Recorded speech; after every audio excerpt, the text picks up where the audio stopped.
Have you ever felt lost, even when surrounded by people, as if you're walking through a dark labyrinth where nothing makes sense and life feels like a hollow repetition of days leading nowhere?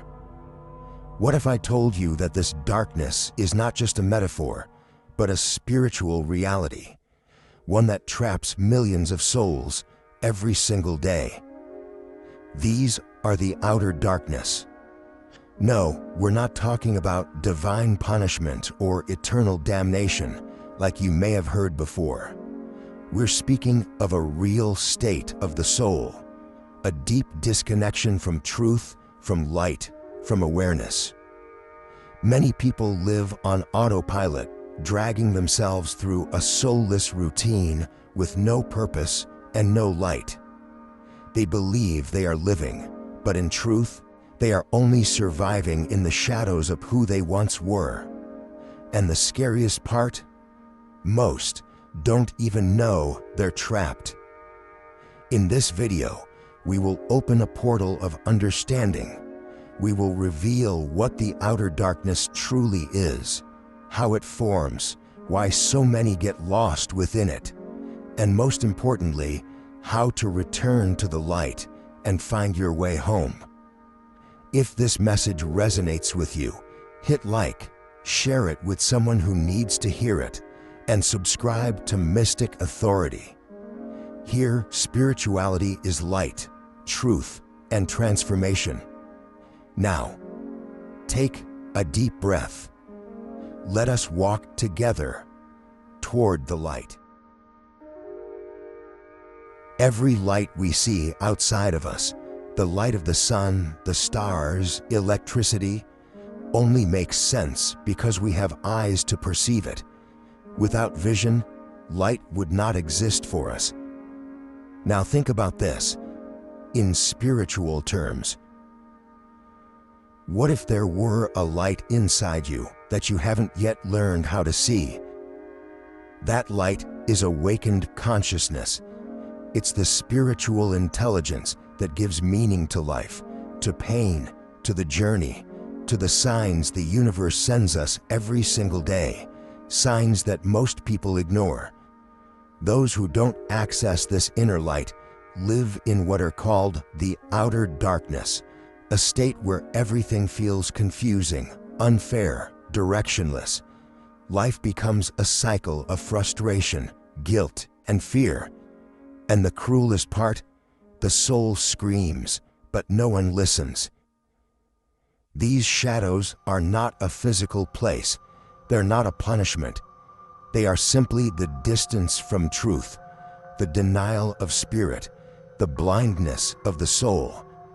It's when you believe more in pain than in purpose, more in fear than in faith, more in the ego's control than in life's wisdom. The inner light is silent. It never forces. It waits. It waits for you to choose to look within, not outside. It waits for you to say, I want to see, I am ready. And in that moment, everything changes. It doesn't matter how long you've lived in the dark. Light holds no grudges. It simply turns on and shows the way home. But that choice is yours, and yours alone. Have you ever noticed how some people seem to fight against their own liberation? It's as if they've grown so used to pain that healing feels like a threat, so accustomed to darkness that they get angry when someone dares to light a candle. The truth is terrifying, because truth demands change. It calls us to face what we've been avoiding for years. And that's when the enemies of spiritual truth appear. The first one is spiritual pride, that inner voice that whispers, I already know everything. I don't need to change. This isn't for me. The second is the fear of losing control. Truth sets you free, but it also shakes your foundation. It breaks your beliefs, questions your systems, pulls the ground from under your feet, and the ego hates that. The third, and perhaps the most dangerous, is willful ignorance. Yes, some people choose not to see. They close themselves off like stubborn children, turning off the light just to cry in the dark. They blame others, the world, life itself, but deep down, they're just running from the responsibility of awakening. These souls live in an invisible prison. They have eyes but do not see, ears but do not hear, a soul they've forgotten how to feel. The choice for darkness isn't made with words, but with everyday actions. When we reject wise counsel, ignore our inner voice, or drown in distractions just to avoid looking within. But listen closely. Darkness is not a punishment. It is simply the absence of light. And light is a choice. You can turn it on or keep blaming life for stumbling in the dark. Have you ever noticed a dangerous confusion that lives inside many minds? They believe that faith and reason are opposites, as if believing in something greater cancels logical thinking, or as if thinking clearly erases all spiritual experience. But the truth is the exact opposite. Faith without awareness becomes fanaticism. Reason without spirituality becomes arrogance. And awareness without action becomes stagnation. These three forces, faith, reason, and awareness, are the pillars of an inner bridge. If one collapses, the soul's crossing becomes impossible. True faith doesn't demand blindness, but vision. It isn't based on fear, but on recognition. Faith is the silent certainty that there is a purpose guiding even the chaos. It's like walking in the dark with full trust that the light will come, because you can feel it. Reason, on the other hand, is the compass of that journey. It helps you separate intuition from illusion, discernment from impulse.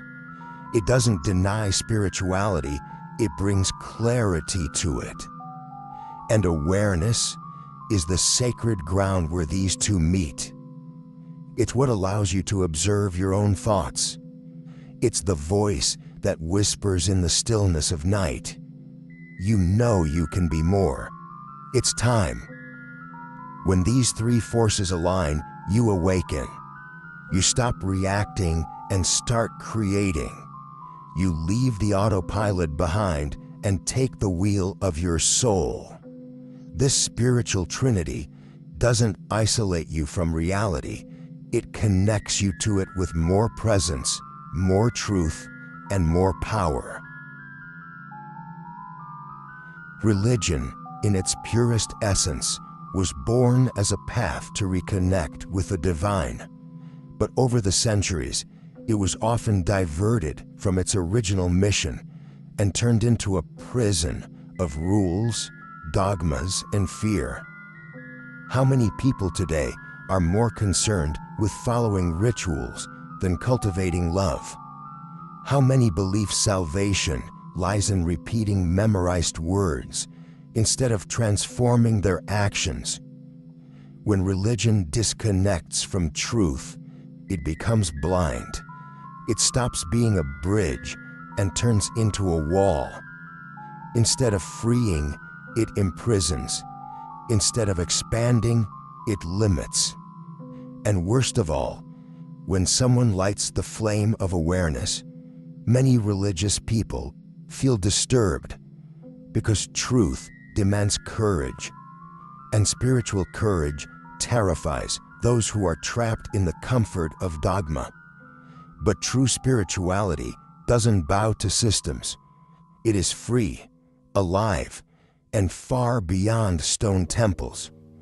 It lives in an honest gaze, in silent compassion, in a gesture of love without an audience.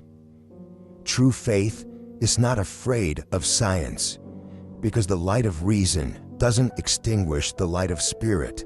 They add to each other. An awakened heart doesn't fight with logic. It knows that creation is far too vast to fit into just one interpretation. If your faith stops you from thinking, questioning, or feeling, maybe it's not faith. Maybe it's fear disguised as devotion. The divine doesn't want blind servants. It seeks free minds, awakened hearts, and whole souls. Imagine living an entire life without ever feeling your soul vibrate, without ever crying for something greater than yourself, without ever feeling that deep, sacred peace just for existing. This is how lost souls live in the outer darkness. They might smile on social media, have careers, marriages, children, but inside, everything feels numb, empty. These are people who no longer allow themselves to feel, disconnected from their essence, lost in a world where success matters more than purpose, and having is more valued than being. These souls wander through environments that starve their spirit, relationships that suffocate their truth, and thoughts that echo patterns that keep them stuck. They live as if trapped in a dark room, surrounded by open doors, but too afraid to walk through them. Saint Teresa of Avila once spoke of a soul so dimmed by shadow, it no longer knew what light was. It grows accustomed to darkness. It rejects love. It hates what is pure, because purity reveals the rot it carries inside. This is tragic, but it's not the end. Every soul, no matter how lost, still carries a spark of light. Even if it seems extinguished, it still pulses, waiting for a moment of courage, a sincere prayer, a choice to return. Outer darkness only becomes permanent when the soul gives up hope. But as long as there's a whisper of truth inside the chest, there is a way back. Even when the soul is immersed in darkness, there is something that never fades, the calling of love. It is silent, sometimes imperceptible, but always present, waiting for the moment when the heart, tired of suffering, finally whispers, "I can't take this anymore. I need help." And in that very instant, unseen forces begin to move. We call them angels, guides, mentors, but sometimes the Savior comes with a human face, a friend who speaks the right words, a video that awakens something deep inside, a book that falls into your hands at the exact moment. Creation never abandons a soul that longs to return. It sends signs, people, nudges, until the light is recognized again. But there is one condition: the soul must want it. Suffering alone is not enough. Complaining is not enough. One must desire the light more than the need to be right, more than the thirst for revenge, more than the comfort of being a victim.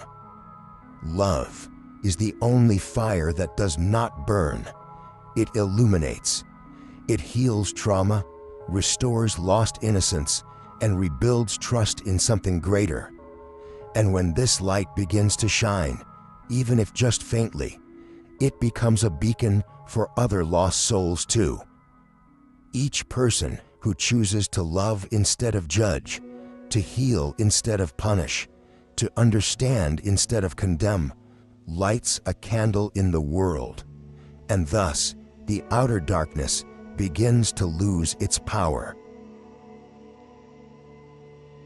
Have you ever noticed how some people, even in the midst of hardship, can still smile genuinely, laugh from the heart, and live with a spark in their eyes? They're not naive. They're free. A free spirit isn't someone without problems. It's someone who no longer identifies with pain as their identity. And one of the deepest signs of spiritual freedom is true laughter. Laughter that rises from the soul, that dissolves tension, clears memories, and brightens even the heaviest spaces. Joy is a high vibration. Don't confuse it with superficial euphoria. We're talking about sacred joy, the kind that springs from gratitude, lightness, and the acceptance of life's flow.